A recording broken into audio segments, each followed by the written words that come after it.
I want to talk to you about a passage from the book of Ezra. It's about prayer and about practicing what we preach. So this is from Ezra chapter 8, verse 21, starting with verse 21. Ezra said, "Then I proclaimed there a fast at the river of Ahava, that we might afflict ourselves before our God, to seek of him a right way for us and for our little ones and for all our substance." Now, what he's talking about there is they're going to travel from Babylon back to Jerusalem, and they want to fast in front of the Lord. And when he says afflict ourselves, he's talking about together to recognize we have a serious situation and that we want to present this before the Lord, to put ourselves in a right frame of mind, that this isn't a light thing. And so they gather together in front of God and seek him a right way. How should we travel there? Because we're looking out for the safety of our children and we're concerned about losing all of our possessions. Throughout this period of time, it was very common for thieves to hide along roadways, and they might kill the men and take the women and children. They might steal all their belongings, and so they're concerned about safe passage from their trip all the way from Babylon to Jerusalem. In verse 22, he says, "For I was ashamed to require of the king of Babylon, a band of soldiers and horsemen to help us against the enemy along the way, because we had spoken unto the king, saying, the hand of our God is upon all them for good who seek him, but his power and his wrath is against all them that forsake him. So we fasted and besought our God for this, and he was entreated of us." He's talking about we had just preached to the king of Babylon that God watches out for those who believe in him.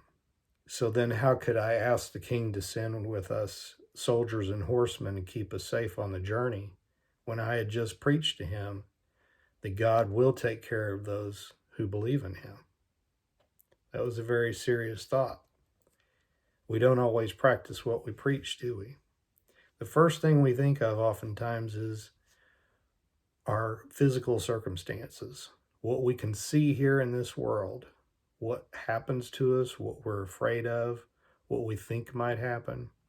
Now, they knew these were very real dangers, but he also knew that by witnessing to the king of Babylon and then backing up on that witness and asking for literal support to keep them safe would have been just a disaster of his witness.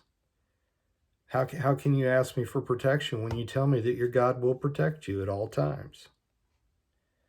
And when they say he was entreated of us, it doesn't mean he granted their wish at that time. It just means we earnestly laid our concerns before God.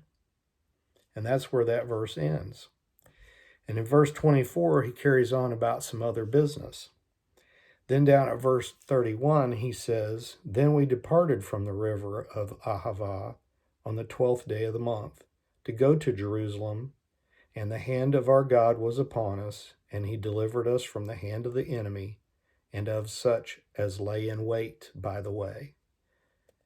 So they went ahead about their journey, and God did protect them from those who tried to steal and kill along the way. But the important thing in this passage, I think, is, do we practice what we preach? We tell people to trust in God with all your heart, and he will direct your ways.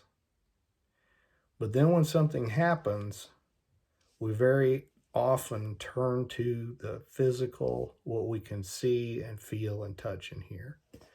And we let that distract us from what we know in our minds, what we know through faith God will provide for us and take care of us.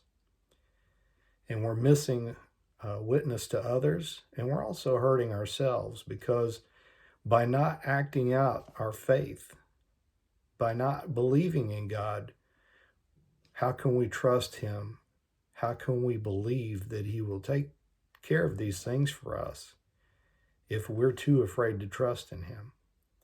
And then we get to the other side, and God does provide for us, and we're rather ashamed but very happy that He has covered for us. We need to grow up in our faith. We need to show that we will trust in Him first, rather than look to earthly things to provide for us. So I want you to know, Ezra was a priest, and he approached this the right way. And I want each of us to think about that as we approach prayer, difficult circumstances. That if it's very important, we need to consider fasting to show God that we are serious about this concern. And it means a lot to us, and we petition before Him to listen to our concerns, protect us and guide us, take care of us. And then to trust in Him and move along, and not trust in the world. Amen, and hope you have a good day.